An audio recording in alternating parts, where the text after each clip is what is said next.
pessoal, tudo bem? Bem-vindo a mais uma videoaula. Eu sou o Matheus Aideg, sou um dos instrutores da Brasilplan e hoje eu quero falar com vocês um pouquinho sobre rescaldo.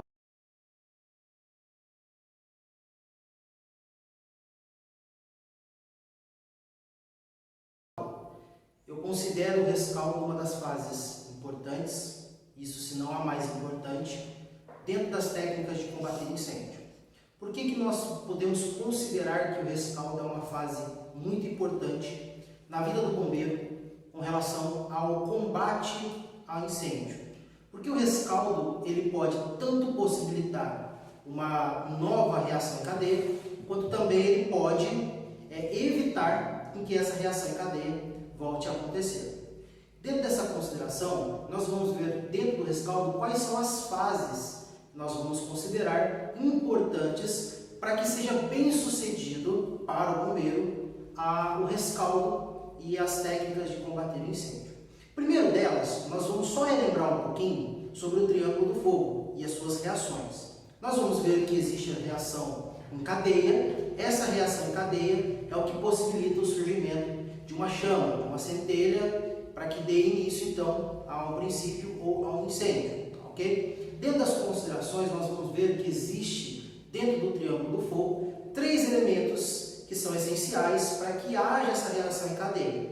Vamos relembrar quais são eles? Primeiro nós temos o comburente, depois eu tenho o combustível e por último eu tenho o calor, tá, ok? Dentro dessa reação nós vamos ver que ela está baseada dentro do rescaldo. Por que ela está baseada? Porque nós vamos ter técnicas diretamente voltadas para a reação de quebrar um desses lados do triângulo do fogo. A primeira coisa que nós vamos entender dentro do rescaldo é o resfriamento.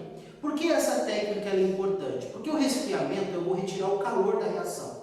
Nós já vimos nas aulas passadas que dentro da reação do calor, nós temos o elo de ligação entre as demais, ou melhor, entre os demais elementos que são essenciais para que aconteça o fogo. Eu retirando o calor, automaticamente eu vou resfriar essa reação, impossibilitando novamente que essa reação ela continue ou então que ela ressurja, né? Por que nós vamos entender que o resfriamento é importante dentro do rescaldo? Porque mesmo depois de nós combatermos esse incêndio, nós aprendemos que a água ela faz parte da nossa ação para que evite novamente com que o calor ele entre em reação com os demais elementos. Por isso que nós vamos entender que o resfriamento ele entra como principal agente para nós podermos combater essa reação em cadeia. E como que a gente faz o resfriamento? Utilizando outros materiais ou até mesmo a água. Nós vamos ver, por exemplo, o resfriamento pelo agente CO2, nós vamos ver o resfriamento pelo agente espuma mecânica, pela água e assim por diante. Então essa é uma fase muito importante dentro do rescaldo. Resfriar tanto o ambiente quanto também resfriar os materiais. Segundo, nós vamos ver lá que dentro da fase do rescaldo nós temos o abafamento. O abafamento ele também é uma fase importante porque ele ajuda a cortar um dos lados do triângulo do fogo, que seria o comburente. Uma vez que eu retiro o ar, o oxigênio dessa reação, automaticamente eu também quebro essa reação em cadeia, certo? E como eu iria retirar o ar? Eu posso estar utilizando, dentro das nossas condições de possibilidade, dentro da nossa área, dentro do nosso trabalho, o pó químico. Nós vamos ver que o pó químico ele é muito importante, mesmo porque ele é um agente da qual a gente mais encontra dentro dos estabelecimentos e dentro dos nossos locais de trabalho. Por ele ser um agente de fácil acesso, eu utilizo ele na própria reação de abafar esse incêndio, né? Então eu vou acabar com a reação em cadeia pelo método de abafamento.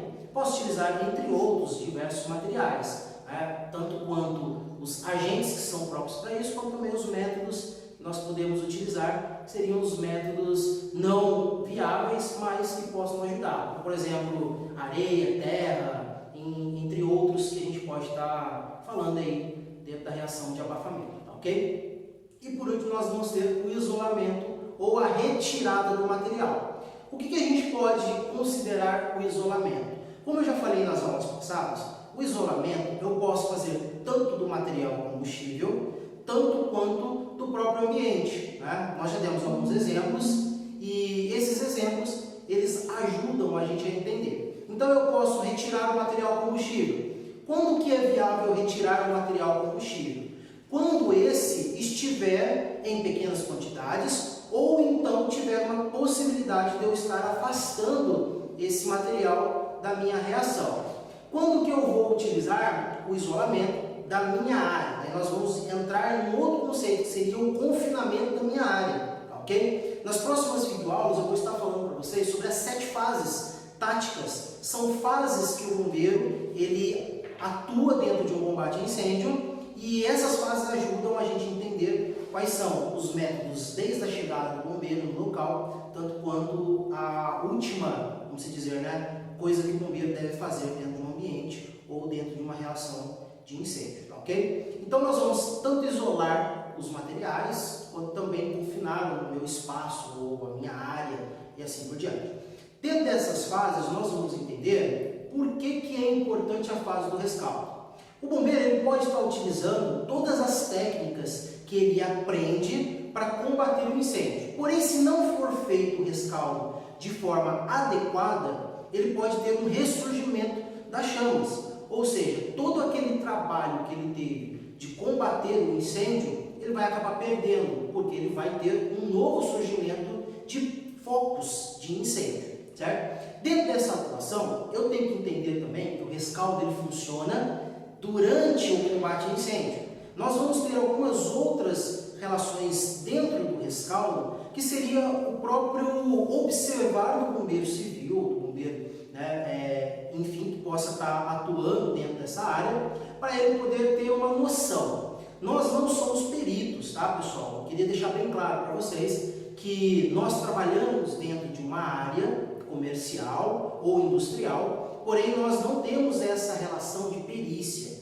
O que é importante para você, bombeiro, estar observando? Seria exatamente fontes geradoras de calor, tá? Porque isso é importante, principalmente quando nós falamos sobre seguros. A própria seguradora ela quer saber, ela vai acabar abrindo uma investigação para saber quais foram as fontes geradoras ou o que pode ter gerado essa combustão. Então essa é uma característica importante para você, que é bombeiro e que vai estar trabalhando nessa área, tá? Então eu preciso apenas observar, porque existe uma relação entre o bombeiro combater o incêndio e a observação dele dentro daquela área. O que a gente pode estar observando? Por exemplo, eu posso estar vendo pequenas evidências de quais foram os pontos geradores de combustão, tá? Quais foram a relação dos materiais com o ambiente. Por exemplo, nós estamos dentro de uma escola. Eu não posso dizer que dentro dessa escola eu vou ter materiais combustíveis. Tá? Então isso é uma relação fora do normal com o meu ambiente de trabalho. Isso é importante para vocês observarem também no rescaldo. Porque além de eu conseguir identificar quais foram as fontes ou quais foram as relações dos materiais com o meio ambiente, eu também posso ter uma noção de que esses materiais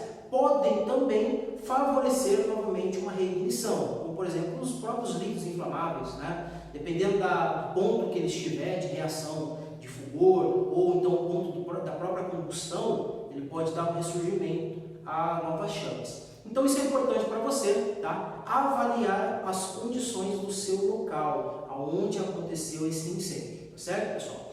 Então, para a gente entender e finalizar essa condição do rescaldo, então eu quero deixar claro para vocês que essa é uma das fases que a gente pode considerar a mais importante, porque não é somente combater o incêndio e simplesmente terminar a ocorrência. Nós precisamos ter um pós-atendimento ao combate ao incêndio. E esse pós-atendimento seria exatamente na relação do rescaldo, tá, ok? Isso entra nas 7 fases táticas do incêndio que a gente vai estar falando com vocês nas próximas videoaulas, tá, ok? Pessoal, muito obrigado por mais uma vez você estar assistindo essa aula. Qualquer dúvidas, pode deixar nos comentários que a gente vai estar tirando essas dúvidas para vocês, tá, ok? Obrigado, pessoal.